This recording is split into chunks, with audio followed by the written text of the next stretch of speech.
In a study of healthy volunteers, National Institutes of Health researchers have mapped out the brain activity that flows when we learn a new skill, such as playing a new song on the piano, and discovered why taking short breaks from practice is a key to learning.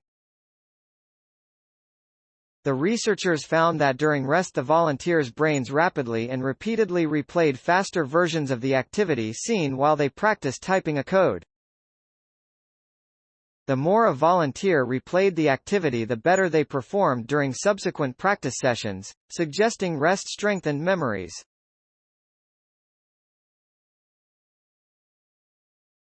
Our results support the idea that wakeful rest plays just as important a role as practice in learning a new skill.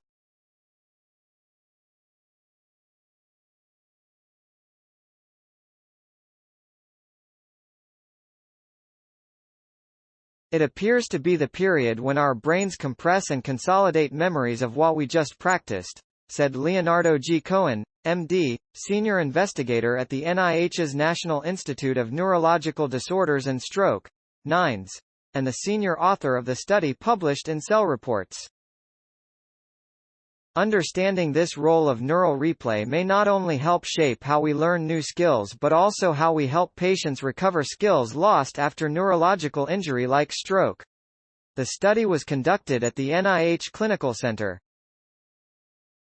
Dr. Cohen's team used a highly sensitive scanning technique, called magnetoencephalography, to record the brain waves of 33 healthy, right-handed volunteers as they learned to type a 5-digit test code with their left hands. The subjects sat in a chair and under the scanner's long, cone-shaped cap.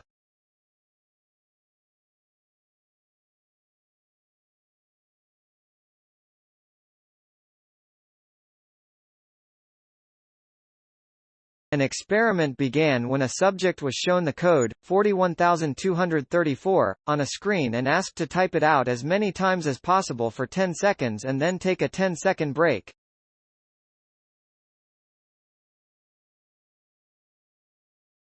Subjects were asked to repeat this cycle of alternating practice and rest sessions a total of 35 times. During the first few trials, the speed at which subjects correctly typed the code improved dramatically and then leveled off around the 11th cycle. In a previous study, led by former NIH postdoctoral fellow Marlene Bönstrup, M.D., Dr. Cohen's team showed that most of these gains happened during short rests, and not when the subjects were typing. Moreover, the gains were greater than those made after a night's sleep and were correlated with a decrease in the size of brainwaves, called beta rhythms.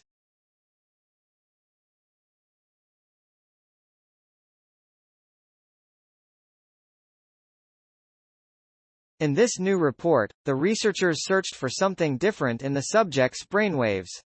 We wanted to explore the mechanisms behind memory strengthening seen during wakeful rest. Several forms of memory appear to rely on the replaying of neural activity, so we decided to test this idea out for procedural skill learning, said Ethan R. Buch, Ph.D., a staff scientist on Dr. Cohen's team and leader of the study. To do this, Leonardo Claudino, Ph.D., a former postdoctoral fellow in Dr. Cohen's lab, helped Dr. Buch develop a computer program which allowed the team to decipher the brainwave activity associated with typing each number in the test code.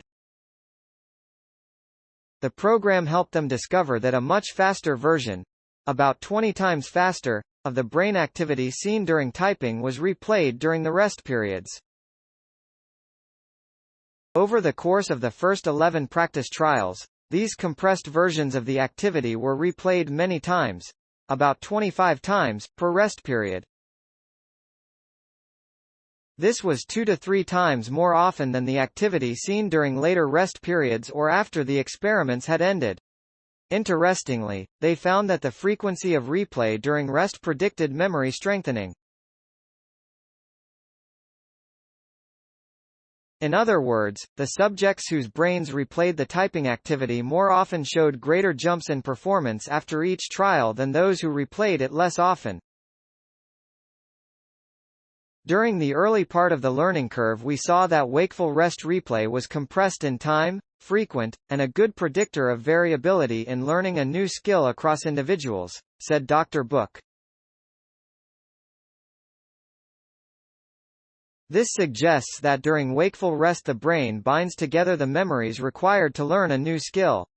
As expected, the team discovered that the replay activity often happened in the sensorimotor regions of the brain, which are responsible for controlling movements. However, they also saw activity in other brain regions, namely the hippocampus and entorhinal cortex. We were a bit surprised by these last results. Traditionally, it was thought that the hippocampus and entorhinal cortex may not play such a substantive role in procedural memory.